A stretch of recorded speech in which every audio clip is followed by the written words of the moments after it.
A familiar can be a wizard's greatest ally. An assistant to spellcasting, an extra set of eyes, or just a friend who's always hanging around that you're psychically linked to. But being a wizard is also dangerous, and today we take a moment to consider what happens to a familiar whose wizard dies. Just imagine, you're a magical creature, small, alone, intelligent but unable to communicate with other people or others of its own kind. But there is hope for poor orphan familiars. A place where they can get a second chance to partner with a wizard.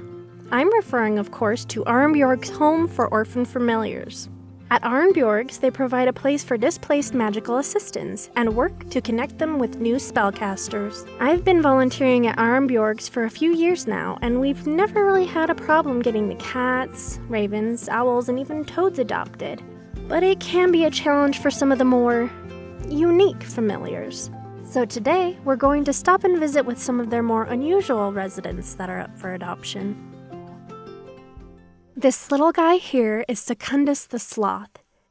Here at Arnbjorg's, they use special helmets to allow visitors to communicate with orphan familiars. So, Secundus, how long have you been here? 3 years? If you don't mind, can I ask what happened to your wizard? He wasn't fast enough, and a bear caught him. Aw, that's awful. Okay, moving on. How can you help another wizard? You can help by assisting your wizard with concentration spells. It takes so long for you to react that it's harder to become distracted. I can believe it. Is there a type of wizard you'd most be interested in working with? Wizards who can manipulate time would be ideal. Someone who can speed things up. That makes sense. So, if you're looking for a slow but steady companion and your magic lets you go fast, maybe Secundus the Sloth is the familiar for you. Alright, let's see who's in here. Masana's Knuckles, it's a Veronan tiger. Alexei the Veronan tiger. Listeners, if you've never seen a Veronan tiger, they're white and black striped instead of orange and black to help them blend into the snow. Seriously, this is probably the most majestic of Verhalgard's big cats.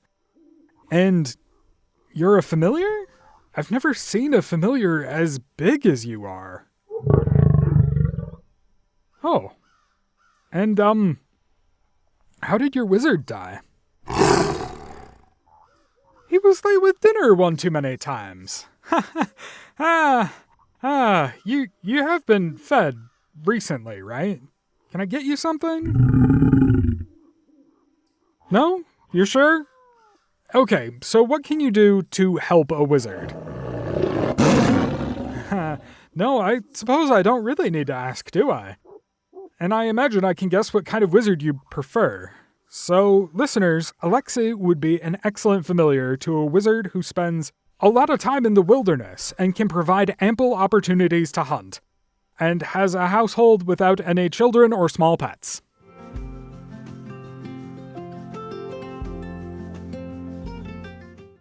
I'm not doing this one. You do it. Why? What is it? Tatorix the tarantula. Ah, I don't want to go in either. Okay, listeners, if you'd be interested in having an enormous hairy spider as a familiar, you can come meet him yourselves. I'm sure he's a wonderful companion, but that doesn't change the fact that spiders are unbelievably freaky. Aww. This is Verena the fox. Oh, I love foxes. They're so cute. Ah! Oh, I don't think I've ever heard a fox before. Just seen them from a distance. Is that the sound you always make? Yes. All right then. How can you help a spellcaster? Oh, sure. It is helpful to have a second pair of eyes scout ahead, and having a sneaky fox would be perfect for that.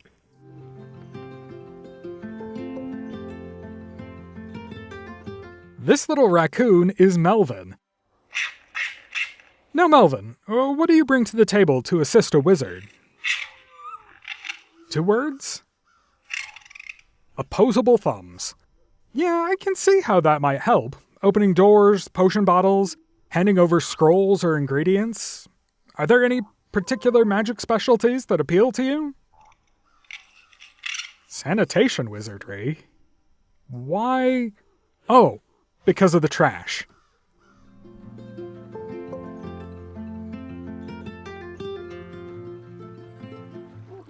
If you're an aquatic wizard, or like a lady of a body of water, such as a pond, stream, or lake, you might be interested in adopting Gil the goldfish. Now, Gil, can you tell me what happened to your old master? You don't remember? Can you tell me what you can do to help a wizard? You don't remember how you can help?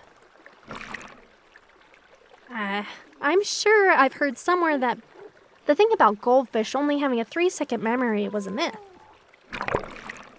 It's not that you couldn't remember, you just can't be bothered to? Right.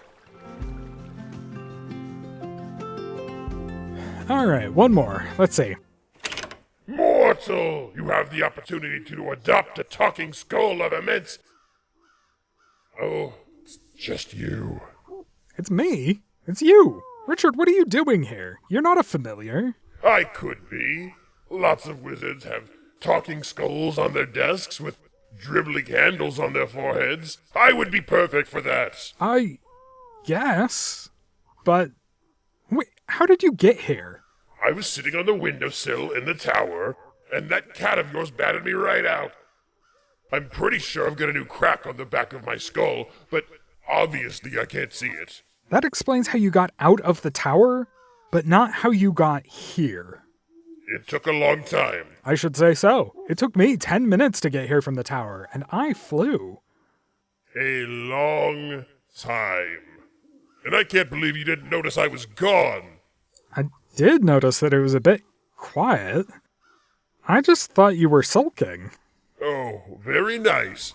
Sulking for 2 months, and you never thought to check. Well, whatever.